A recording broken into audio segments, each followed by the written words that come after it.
My name's Ross Duncan. I am the head of marketing for First Point USA, based in Scotland, and we're delighted to be joined this evening by the director of rugby and head men's and women's coach at Yale University, Mr. Craig Wilson. So, Craig, it's great to have you here with us tonight. Thanks very much for taking the time to speak to us, and we're looking forward to getting your perspective on rugby. You've obviously got a very impressive rugby CV, working, coaching, playing in a number of different countries. So I think we'll just kick off. I guess you're now one of the world's most prestigious universities at Yale. Tell us how you got there. Oh, absolutely. First of all, thank you, Ross, and First Point for having me. Obviously, I've been involved with you guys for a while, know what it's all about, and I can't speak highly enough of what you guys do. But yeah, in terms of Yale, I mean, if you'd asked me 20 years ago, do you think I would be director of rugby at Yale University? The answer definitely would have been no. But I always had, when I was growing up, and I wish I was sitting in the participants' place now, of wanting to play rugby in the US, but back then it wasn't really much of a thing. So it was like, right, what's the next best thing?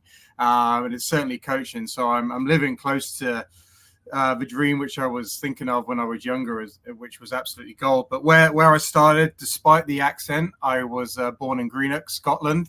But I moved down to England with my family's job when I was 2. So I grew up in a little town called Oakham, which is a little county called Rutland, and the closest city is Leicester. So I grew up in a rugby environment in and around Leicester Tigers and Northampton, and kind of a kind of bedrock of rugby over in the Midlands there. Did the usual stuff, played football when I was younger, played cricket, played rugby, and they all landed on the same day at some point, so I had to choose one. And then rugby became the thing. Played for Oakham Rugby Club all the way through, and then it was invited to join the Leicester Tigers Academy, which I was there in a pretty glorious era, actually. The academy was pretty much famed. Probably too good for me. The players kicked on, but I was always in and around some good rugby environments. And then from Leicester, I spent time with Nottingham Rugby Club and then Heriot's Rugby Club up in Scotland, and then it all came to an opportunity in Hong Kong, where I wanted to go out, and I became a young rugby coach. I had my coaching badge, my level 1 from Curry Rugby Club. I remember it clearly. I cold called the rugby union, going, "Look, give me a chance," and thankfully they did. I don't think they had a lot of funds for an established coach to come over, so I put myself out there as a player coach, a Division 4 Hong Kong team, which isn't the highest, but it allowed me to learn on the job. And then my time in Hong Kong from 08 through to 15, it kind of accelerated my coaching from there. I was actually still playing. I played for Hong Kong in the end as well, which was gold. I was with Hong Kong Rugby, Hong Kong Scottish Rugby Club, which I was involved with. And how Yale came about, it was just one of those sliding door moments. I was in the rugby office. Two of my mates came down from the head office, and they just said, "Oh, there was a guy from Yale talking about the rugby program." And I knew enough about Yale and US rugby that, this is something I wanted to know more about. Little did I know I would end up interviewing and getting a job. But essentially, I went to my boss at the Hong Kong Rugby Union office and went, "Who were these guys?" And it was two alumni who were looking to fund the program to make it a much more serious program from its kind of recreational status that it was, and they were looking to fund a full-time coach. So I went there, met them, got flown over to Yale, did the interview, and then fast forward a year or so, and I got the job in 2015, and I've been here ever since. So it's kind of a bit of a whirlwind. I always think, what would have happened if I didn't hear that conversation in the Hong Kong rugby office? And who knows if I'd be sitting here as director of rugby at Yale now. But whatever it was, I'm grateful for it. And that's how I got here. And 10 years later, 10 years later, I'm still here. That's a great sliding doors moment, and certainly a move that doesn't sound like you're going to regret. No. Obviously, you've been in the States now for I think 10 years? Did you say? Yeah. Over that time, then we always say that rugby is the fastest growing collegiate sport, the men's game and the women's game. What changes would you say have you seen over your time at Yale and your involvement with college rugby in the US? Yeah.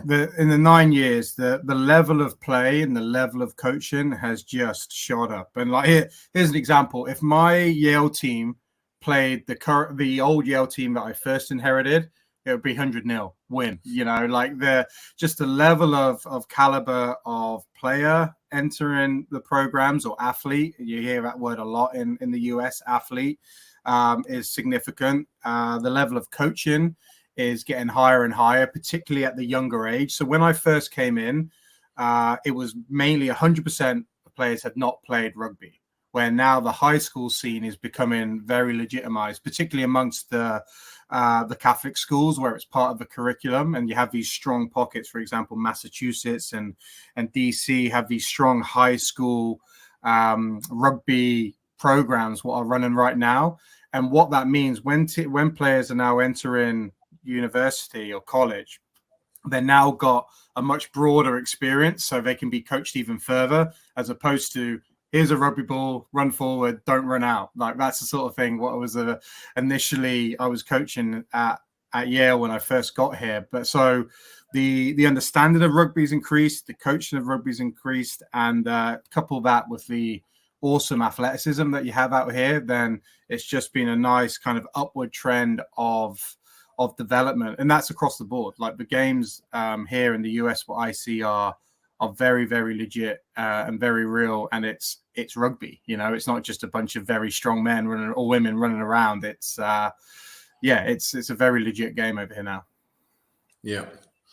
Yeah, and I suppose one of the questions that we get, we've got a lot of prospective student athletes on the webinar tonight, and boys and girls showing interest in the States and trying to get a better understanding. I suppose from our perspective, one of the key questions is getting an understanding of how the college game works over there. I know it's slightly different to some of the more mainstream sports. Could you kind of describe the landscape between NCR and USA Rugby and how it all works between the different conferences? I'm sure you could probably speak about this all night, but in summary for the audience. No, absolutely. So I did not realize, I knew America was big, but before I lived here, I didn't realize how big it is. It's essentially you're trying to run an organized conference across the continent of Europe. You know, if you think of it in those terms, that's what you're dealing with over here. So sometimes when I used to be like, how come rugby isn't aligned, or how can they not do this? That's because literally what they're doing in LA is the same flight time as what they're doing in London, if me based here on the East Coast. So perspective is wonderful on that one. And in terms of what it looks like, there's two kind of governing bodies. There's NCR, which is National Collegiate Rugby, and there's CRAA, Collegiate Rugby Association of America. And they both run rugby at the collegiate level. Now, the NCR, National Collegiate Rugby, is solely concentrating on collegiate rugby, where CRAA is part of USA Rugby and kind of part of a bigger organization. And a very kind of loose terms to define both of them is NCR is very East Coast dominant, and it has a full 15 season and a spring sevens championship, so two distinct seasons, where CRAA tends to be very West Coast or Texas and West Coast heavy, and they have a spring national championship for 15s and then a bit of sevens as well. So there's kind of two distinctions. Now, geography plays a lot in there. On the East Coast, you can't be playing too much rugby in January and February just simply because of the weather. It's pretty cold. So that has a natural kind of reason why teams tend to play full 15s here and sevens in the spring, where CRAA, they can kind of build up a bit more. So they use, for example, their full season as their kind of exhibition pre-season build up to then having their full championship in the spring. You just can't really do that here. You got to get your action in pretty quick. So that's kind of the two distinctions between NCR and CRAA. No, it's good to get a broader perspective on that, and I think that's hopefully some helpful information for those listening. So in terms of Yale's rugby schedule then, Craig, how does that work? How's your season gone so far? And what conference do you guys play in? How does it work between 15s and the 7th season? Oh, well, I'll happily answer how the seasons went so far. Like we usually determined whether we beat Harvard or not. And yeah, we did. So that was a big thing for us. But in terms of, yeah, it's always pleasing to hear that one. So in terms of what the season looks like for us, we're in the Liberty Conference, which is a New England, New York conference. And within that, it has D1, D1AA, and D2. So D1 tends to be your teams what have much more recruiting opportunities, and they have players who actively come in to the school to play rugby. D1AA, where we land, is a very organized and strong program, but we don't get overt recruitment slots. So we wait to see what we get each year. And then D2 is just a lower division, maybe because the colleges are smaller, less resources, but there's clear definition tiers there. So we're in D1AA. And at Yale, we make sure we keep as many of our historic rivalries as we can. So we play Harvard, we play Princeton, we play Columbia, but we also play prestigious colleges like Boston College, University of Connecticut, University of Massachusetts. And our league is pretty strong, so strong that we get 2 bids to the playoff. Even the second place team gets to the national playoff structure within NCR. And actually it was BC and UMass who took those slots. UMass are now in the Final Four. BC got knocked out in the national round, and we lost just by 3 points to BC in our playoff, our Liberty playoff. So very, very tight. For example, our record was 8-3 this year, and our 3 losses had a combined total of 11 points. So it shows you how close it is, what our league is. So we play in the Liberty Conference, very, very robust conference in the Northeast. And it allows us to have great competition, but also we don't have to be traveling hours and hours and hours on end to find fixtures. We're kind of lucky here in Connecticut that New York's down the road, Boston's up the road, and we can get meaningful fixtures without going too far away. Yeah. And you've also referenced a few programs there in your last answer. Takes on to the next questions. Who would you say at the current moment are the strongest teams or programs, both in the men's and women's game? Yeah, so in the CRAA, they tend to have the stronger programs because they have more varsity teams. So varsity being that they're fully funded by the university, they get open recruitment slots. And frankly, the more rugby players you have coming in, the higher your program's going to be. Okay, so that's really, really important there. Where more in D1AA, where we're at, no teams are really recruiting. So if you're looking at the top teams, say D1 teams across CRAA and across NCR, you're going to be looking at St. Mary's in California. You've got Cal Berkeley, again, another varsity program. You've got UCLA who are on their way up. So that's a very California heavy team. You've got the military academies, Army and Navy. They're very strong. Again, they're varsity programs. So essentially they're professionally run programs. Lindenwood is out there as well, Life University.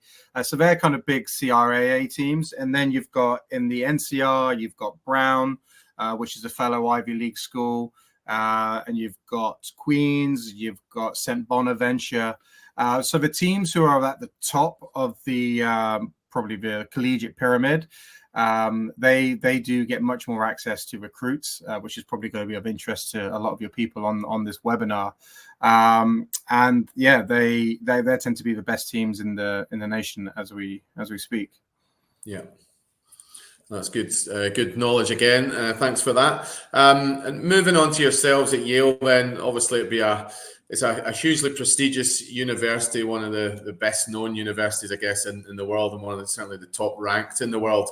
How would your admissions process work for someone that certainly had an interest in rugby, but a strong academic background as well? Yeah, absolutely. And that's exactly where we pride ourselves, Ross. So the other teams are competing for national championships. Like, we pride ourselves on the best of both worlds. You're going to get a Yale degree, which is renowned all over the world, and I always say the Yale degree is like, it's the gift that keeps giving, right? It's not so much the degree, it's the people you meet once you're at Yale is the substance. It's a network. It's your peers. It's your alumni. That's the real substance, while getting a really great athletic experience where, yeah, we might not be competing at the very top for a national championship because we can't recruit, etc. In terms of you're getting your rugby bucket full and you're getting your academic bucket really full. That's where we pride ourselves. With that, Yale is a very competitive university, one of the most competitive in the US, if not in the world. So in terms of what our program looks like, so we've got 50 men and 40 women in our program, and they're all classed as walk-on. Walk-on being no one is recruited at Yale to play rugby. So you can see something's going well where we are, because we've got over 85, 90 students who don't have to play rugby actively choosing to play rugby. And in terms of the admissions, they go through the regular admissions process. There's no kind of special treatment for rugby or what a varsity applicant would do. So our guys navigate the admissions process on their own, but also we offer guidance to application support. We help with reading. We help direct them in the right way. We connect them with the current players, particularly people who have applied and been successful, who are in the program from their regions. For example, we've got players from Hong Kong, students from Hong Kong. We usually connect them with the Hong Kong applicants, or students from England, from Scotland, from certain schools. So in terms of getting into Yale, and I'm always crystal clear with people about this, it's predominantly off your own back, but then we can help navigate and steer behind there, and it does work. So last year we got a student in from Dubai, who's a Kiwi from Dubai. We've got a student in from Eton. We've got a student in from California who's been playing high school rugby out there. And we had a guy from Chile who got in from there, all rugby players. So we just make sure that we help guide and steer the application the right way, with being really crystal clear that this is your own application. Rugby can't get you through the door, but we can help navigate a few of the hurdles. Sure. No, it's good to hear a good international mix within your roster there. Absolutely. And I'm sure that's certainly of interest to the viewers on here tonight. Another question that comes up a lot, and one obviously with our experience we can kind of talk to, but in terms of the standards of play or rugby player in America, so if you were comparing it to, say, someone playing in a Glasgow or Edinburgh academy or a top school here in the UK, what would that kind of equate to in the States? Yeah, so it really does vary. If we just say, for example, we take the top teams, most teams and most top teams in the US got a high amount of international students. So they've got like very, very legitimate rugby players in their environment. So that means they're very competitive. I think a good example, as of last week, I know UCLA, they were over in the UK and they played Bristol, where they got the win. They lost against Oxford in a relatively tight game, and they beat a team from UCD, University College Dublin. So again, competitive fixtures. And yeah, those top teams really do have a high caliber of athlete coming in, and it's only getting stronger, which is great. So in terms of, look, if you're going to compare, say, a Leicester Academy v St. Mary's, the Academy is going to win, right? Just by virtue. What the big difference is the depth, right? So most teams can field a very strong 1 to 15, but then it's like, what's the depth coming through? And the stronger teams have more depth because you need them throughout the season. But in terms of the rugby IQ out here, in terms of the coaching, players who are kind of sitting on the fence and thinking that their rugby is going to regress moving to the US, you're going to be mistaken. And I fell into that bucket as well when I first applied to the job at Yale. I was like, well, my coaching is going to go down because I'm not working with the top end players. I couldn't have been so further from the truth. Like, the environment out here is really cool. And also with what I really enjoy, and I've seen it at Yale, but I've also seen it and talking to my coaching mates around the US, the players who are coming in have so much more value because they can add to the environment. It's not just the coach telling them. Like, if you're coming over from experience from an international school, you've played rugby all your life, and you come into the US, you actually come in and add value, and your input is added as well, as opposed to just saying yes and doing what the coach does. So I find that's really empowering for the players who come in, and it makes them think deeper about the game. But yeah, look, the rugby out here is very, very legit. You would watch a D1 game and go, yeah, they're good. So that's really cool, and I couldn't recommend it high enough for your people sitting in the room. It's a great place to play and also coach from my point of view. Yeah, absolutely, and that's certainly the feedback that we get from the athletes that we've sent over recently. A couple of questions that came in advance that we'll put to you. So when it comes to player-coach communication, how far in advance can a prospective student athlete get in contact or a coach speak to potential recruits? So that will be college dependent, and that will be whether NCAA is involved, because they have pretty strict regulations around when coaches can talk, when players can connect, and when players can communicate with coaches even at the ground. So NCAA kind of has their own different rule set there. In terms of where I'm from, a club sport, I can be talking to someone 2-3 years out, and that's pretty common around anyone outside of the varsity world.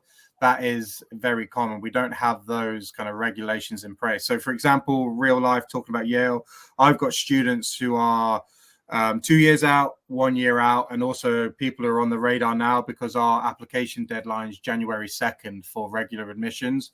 It's November 1st for early admissions.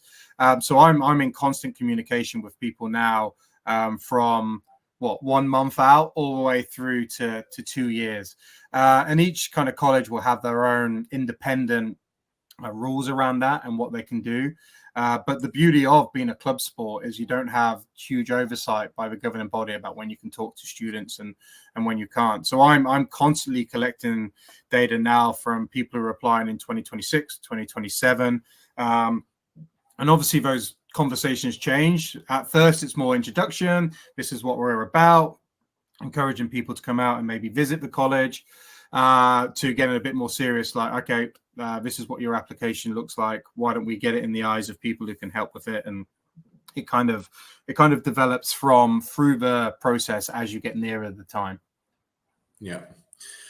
And you touched upon academics briefly in one of your previous answers, and that's something we're keen to discuss. And again, a lot of the questions that we get. So what would be the academic requirements to apply or be accepted or be considered for somewhere like Yale University, which is obviously at the higher end of the academic scale?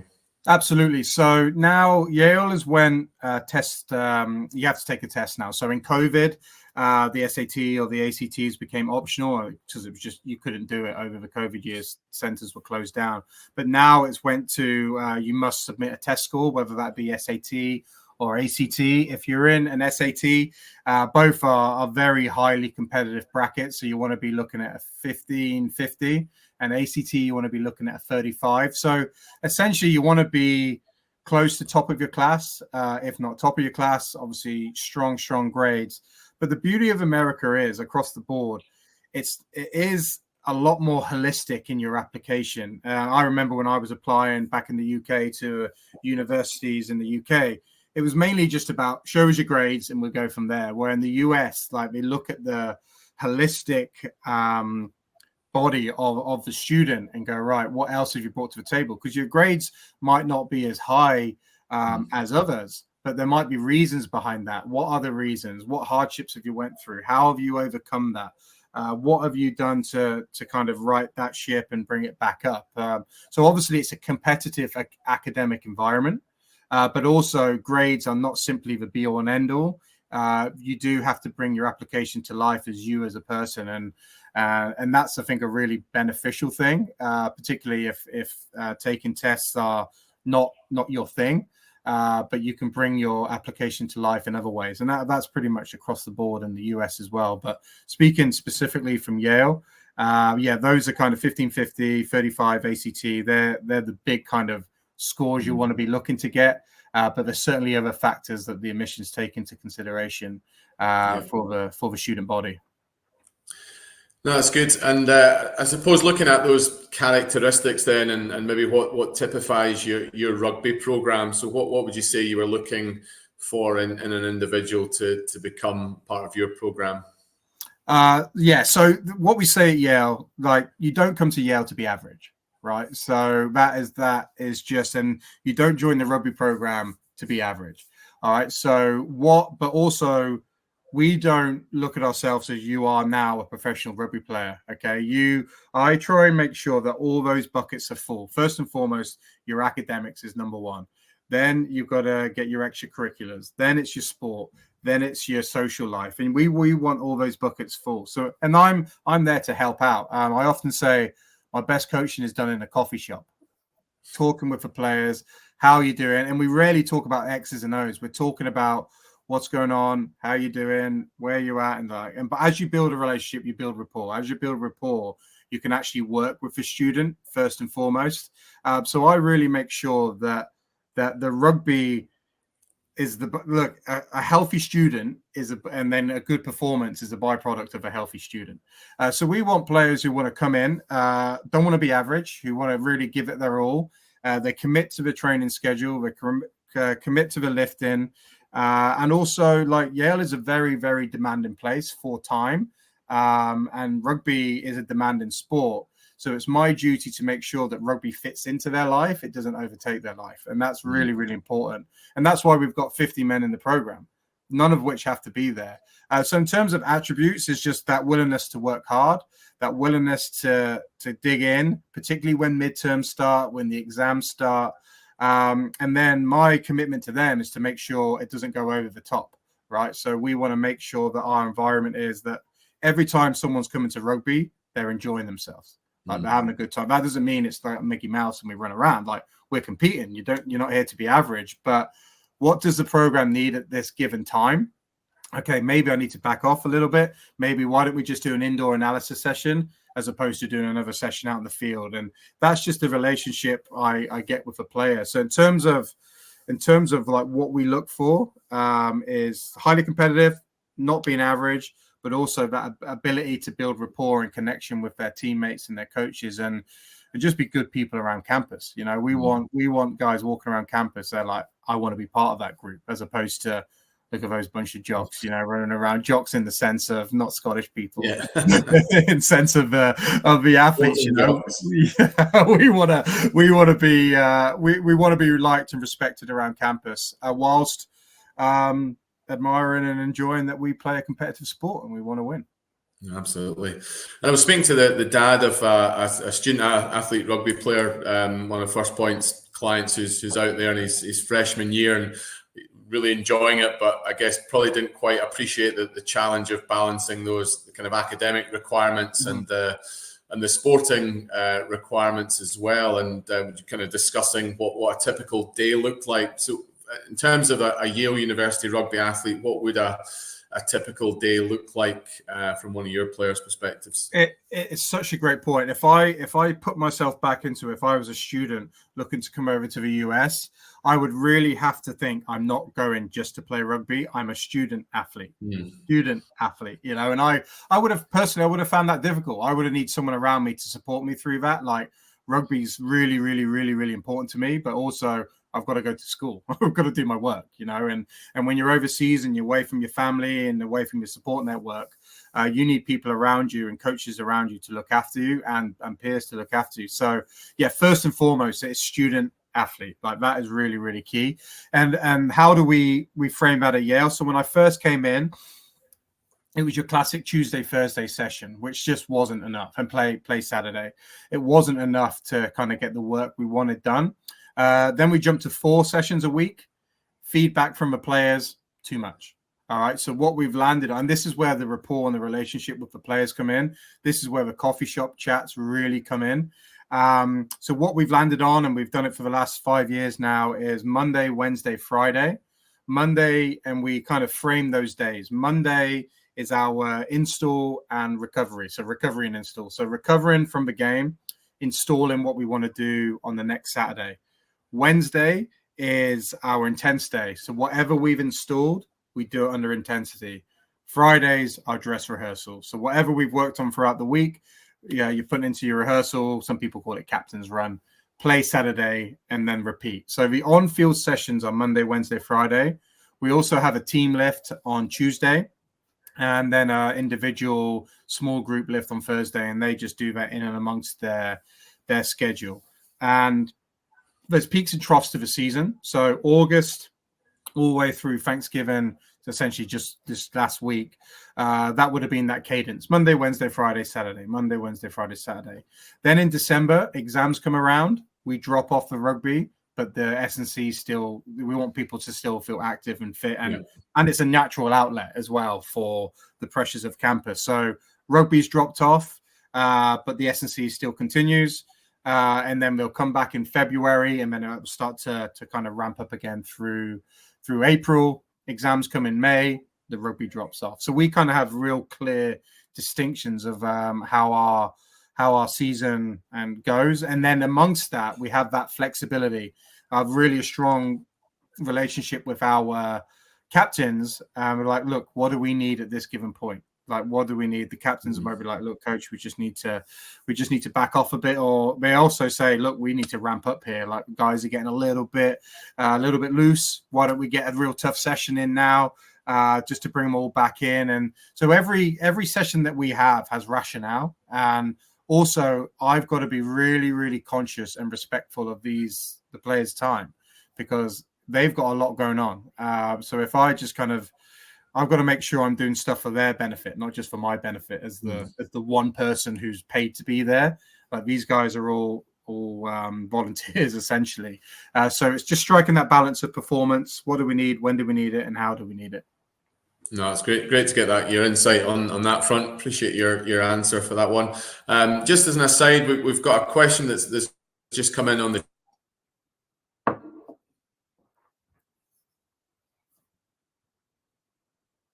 chat. Please don't hesitate to put that in the chat box, and we'll get to a few of them at the end.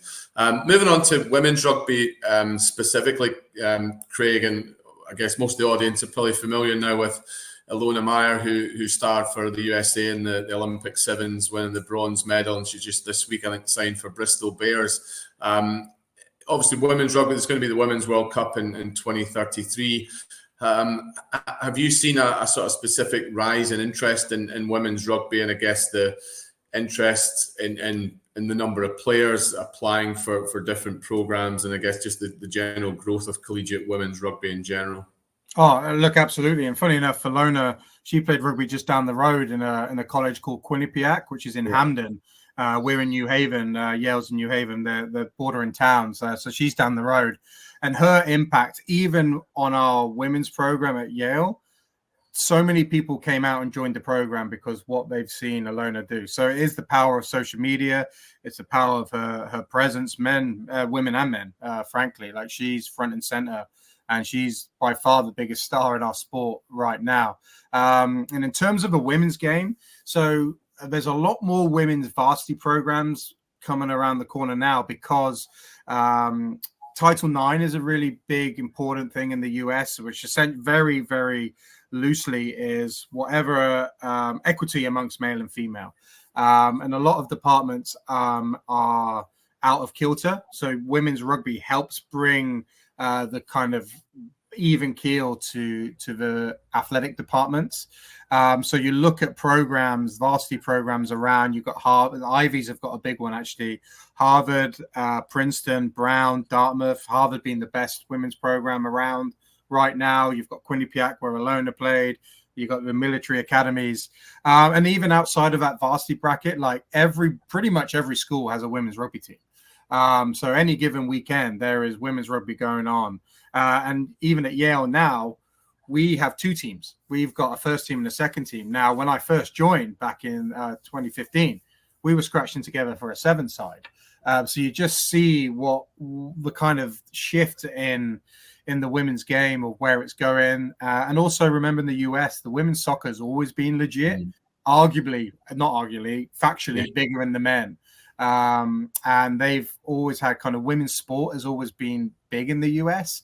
You look at the WNBA, the basketball's huge. There's genuine sports stars now. And Alona, by force of her nature, has brought that along with her, and now she's playing in the Premiership in England. They've moved the game in Bristol to Ashton Gate, to the stadium, as opposed to the local rugby club. So there's a real positive upswing in women's rugby.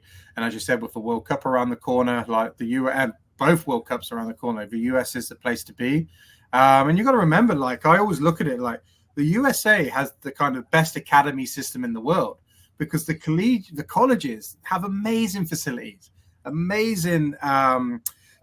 for the players to kind of train and work in, and it's only going up. Rugby's only on the way up, and I'm excited to be in and amongst it, and hopefully do it's certainly great for the sport. Yeah, and I think at 4.5 million Instagram followers, she's just about surpassed you as well. Yeah, I know. Her out every time I go on, I see Alona, and now that's the power of what she has, and that's not just me. I've got a few 100,000,000 followers to try and get caught up with her, but long may it continue. Like she's leading the path. No, it's worth for anyone out there who hasn't seen it. The Contact Coach is Craig's Instagram handle, and it's worth going on that, just reviewing different kind of matches, different tries from right across rugby, right all over the world, from the college game to international and top club rugby. And it's got a pretty big following itself, so it's certainly worth a follow. So in terms of kind of progressing from collegiate rugby, obviously got Major League Rugby now and the college draft. What opportunities exist for rugby graduates to stay within rugby as a professional player in the US? Oh, it's an exciting time, because if you're an aspiring player who also wants to get an international education, I could not talk about the USA high enough. The UK is pretty saturated now, and if you're kind of not in it at 14 to 15 and 16, you're kind of like, well, the academies are established. Where the US, there's lots of opportunity. You also get to see the world. You also get a great education, and also there's Major League Rugby, and also there's USA World Cup around the corner. Now, if you're an aspiring rugby player, man, what a place to be on both the men and women's side. In terms of Major League Rugby on the men's side, now you can see there's a direct link from the collegiate into the MLR. And as I said earlier, like, the colleges are the best academies in the world. Like, they really are producing so many good players. So MLR, there's the MLR draft, which you can get into. And you just look at now, there's actually an MLR team based in Charlotte called the Anthem, which is strictly for young up-and-coming players. It's a very an American-based model, American being American eligible. So if you've done your time here and you're now eligible to play for USA, that's significant. You'll even look at players on the USA team. AJ McGinty, the number 10, he's from Ireland. The hooker, Dylan Fawcett, he's from Ireland. Like, you look at the USA national team, much like many other national teams, they are full of international players. So if you come in and start doing your time here, you could very feasibly be playing in that World Cup. Like, that is legit. And so in terms of, there's trying to be a meaningful pathway from college rugby to MLR to USA Rugby, and that's only becoming more and more aligned. So if you're an aspiring professional and you're maybe not in and amongst the UK academies, the USA is the place to be, with all the added benefits of a pretty cool place to grow up and go to college and do all the rest of it.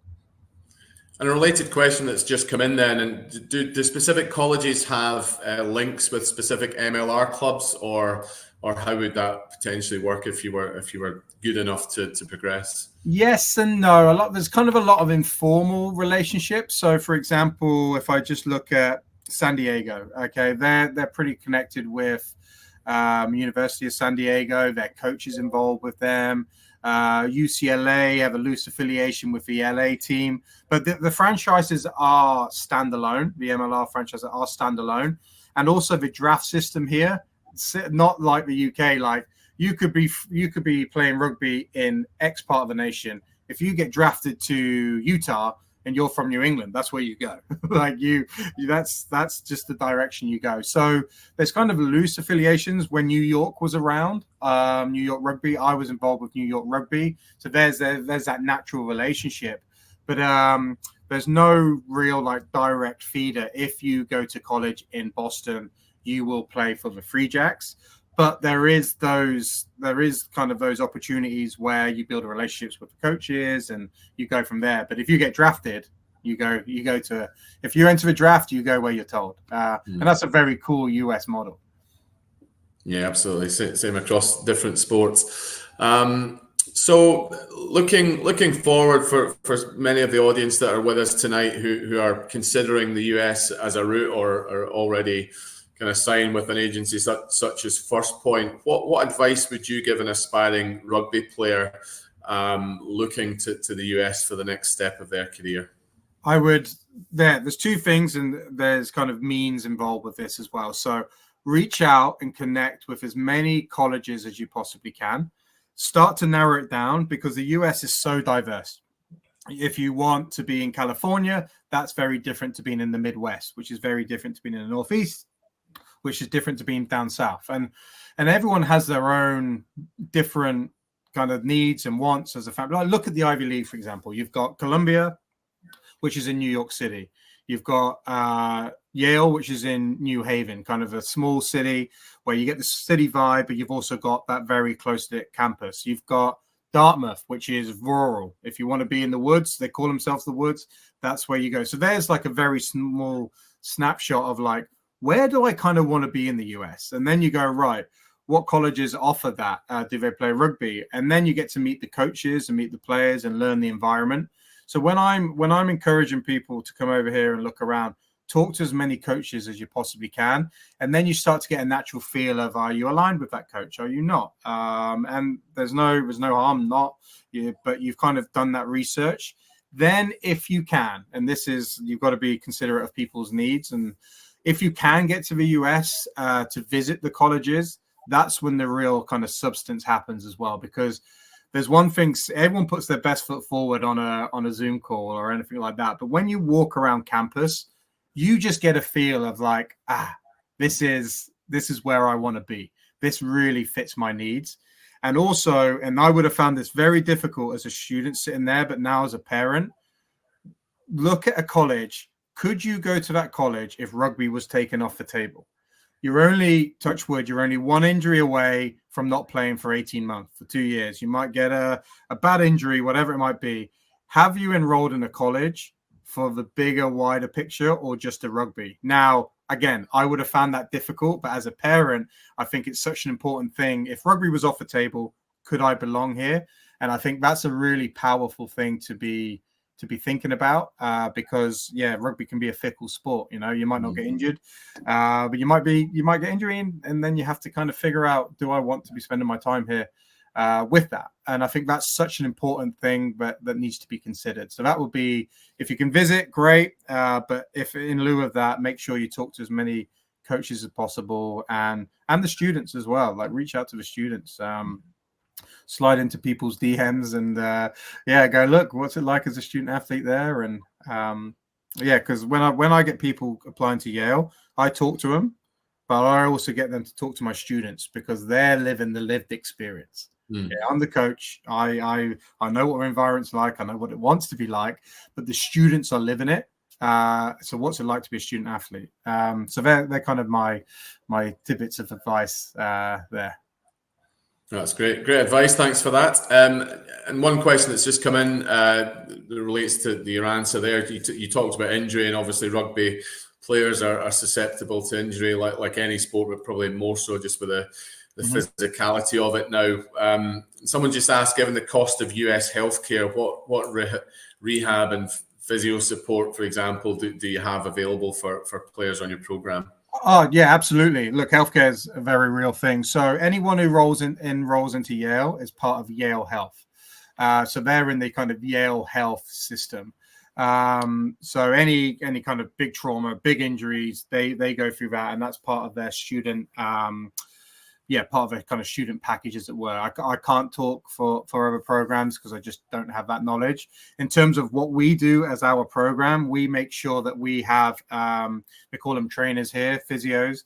We have a physio at training and at every game, and they're part of the prehab and the rehab, and obviously game day, taping, any big issues. We also make sure there's an ambulance on site, so any big trauma, we go from there. And also we have our S&C coaches. So what we have that linked group of myself, the medical staff, the S&C staff, kind of working in the players' favor. Now, no one's coming to Yale, and I mean this nicely, to win a World Cup. No game is more important than the player. So I'm actually completely out of any kind of medical decisions, or if a player is in doubt, or they've got this or they've got that, or it's too early, if in doubt, we sit them down. All right. Because we've got so much more.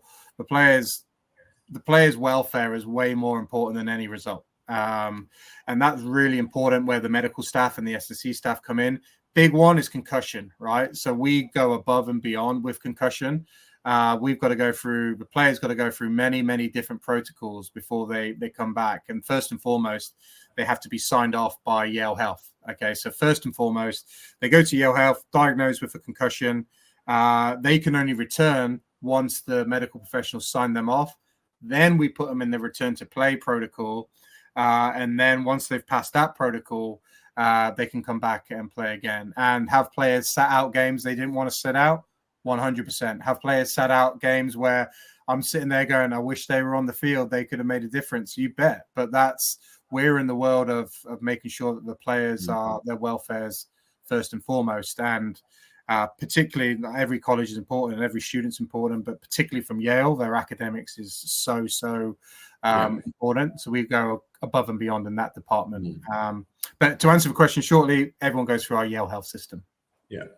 And I guess that's typical across most athletic programs in the States, where there's a lot of medical and rehab and S&C support for the athletes on the various programs. Absolutely. Okay, there's a couple of questions just come in. They're probably not questions that Craig can answer specifically, just about other programs and scholarships and converting grades and that sort of thing. But we'll be more than happy to answer some of those questions, and we'll be sending out a recording of the webinar to everybody who's registered, and we'll aim to answer some of those questions within that newsletter just to come out, or we can schedule a call with one of our rugby consultants just to answer some of those questions in a little bit more detail.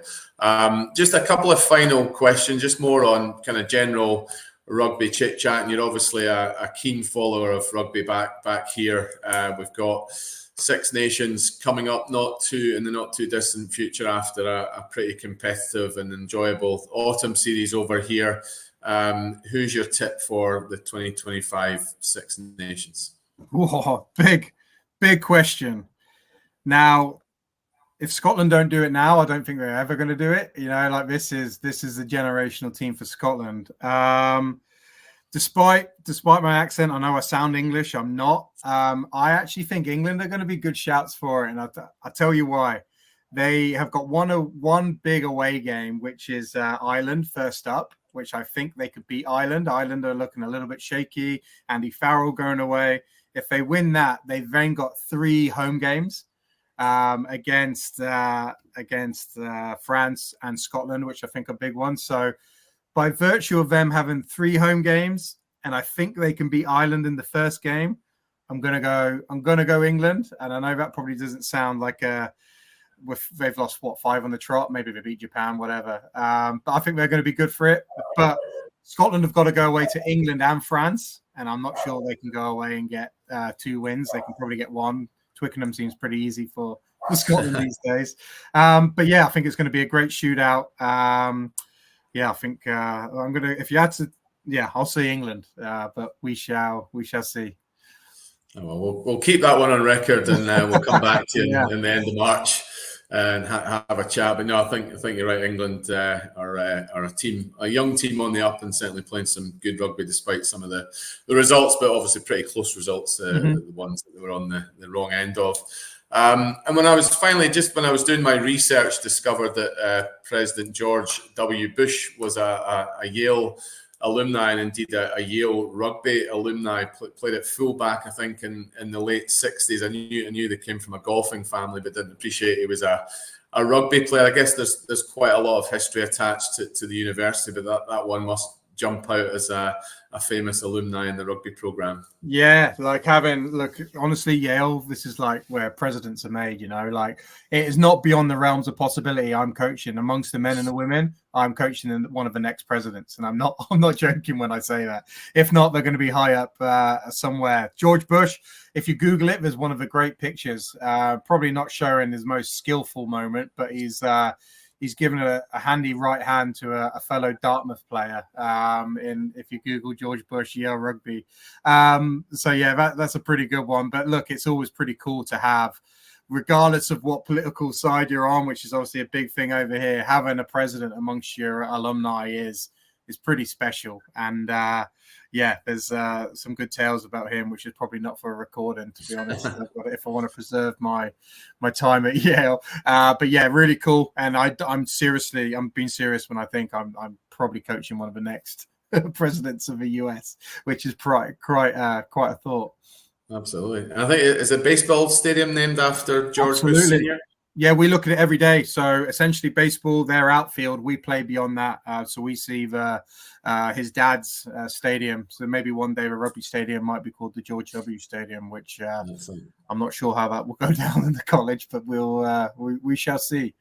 That sounds good. And I guess just finally, I said it was the final question, but you touched just upon the stadium and the facilities, and I suppose that's one of the big attractions for international athletes looking to the States. That it's kind of night and day to what they experience back home in a lot of cases. Just how good are the facilities? Not only at Yale, but I guess some of when you've been on your travels, just some of the big university sports programs. Oh, a quick Google, and you'll find just the facilities are they're better than Premiership clubs. Like just the lifting environment, and it's a big lifting environment over here. But very, very mature training age, where we tend to enter the gym at 16 and go, right, now here we go. Well, they've been training for their football or their soccer or whatever it is for a long time. Really, really great facilities. And there's something very special about walking around a US campus. There's just this feel about it where if you're walking around, you kind of see it on the movies and stuff like that. Like a lot of it is real, like walking across the courtyards, the buildings. You just feel like you're part of a really, really cool energy. And I pinch myself walking around Yale, not just the facilities that we get to play in, but also just the environment. It's inspiring. Like you walk around campus and it's a very inspiring place, and you're walking by people and it's like, I wonder what you're up to. I wonder what you're doing, because it's usually pretty something cool, and that's an inspiring place to be. And I will say, as a coach, if I'm not trying to be better as a coach, how can I ask these student athletes to be better as well? So it's an inspiring place. College campuses are really, really cool, and I would highly recommend it to anyone sitting on their call to try and experience it if you possibly can. That sounds good. Well, not only will we be hoping that you're currently coaching a future US president, hopefully some of the people on the call this evening will be future Yale University players or future college rugby players in the States that you'll come across. Craig, I think that's just about all we've got time for. We really appreciate your time this afternoon. In your case, I think it's been a really insightful discussion, and hopefully for everybody who's been on the call, it's kind of opened their eyes up into what college or collegiate rugby is all about at the States, particularly a top prestigious university like Yale. Rugby is pretty much our fastest growing sport as well in terms of the number of rugby players that we're working with. We've got trials coming up, I think, in London and Edinburgh actually over the next couple of weeks just before Christmas. So we're looking forward to seeing some more talent coming to those. We hold rugby trials pretty much every couple of months across the UK and Ireland. So anyone who is on the call who is interested, then feel free to book your place on one of our trials or get in touch with one of our team. Jamie Beresford heads up our rugby program, and Jamie's also a former player from Life University, actually, and very knowledgeable about college rugby in the States. So really appreciate your time, to say, Craig. We wish you and the team at Yale all the best for the remainder of this year and the season, and we look forward to following your progress, the team's progress, and the continued rise of rugby in the US. So thanks again. Thanks everybody for joining. As I say, we'll share the recording with you, and we'll hopefully hear from you again in the not too distant future. Thank you.